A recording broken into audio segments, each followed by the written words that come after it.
now. If I'm not feeling any less sour, I promise myself to treat myself and visit a nearby tower. And climbing to the top, will throw myself off in an effort to make clear to everyone it's like when you're shattered, left standing in the lurch at a church where people saying, my God, that stuff, she stood him up. No point in us remaining, we may as well go home, 'cause I did on my own, alone again, naturally.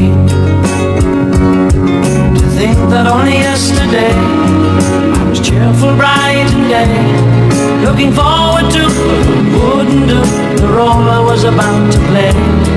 But as if to knock me down, reality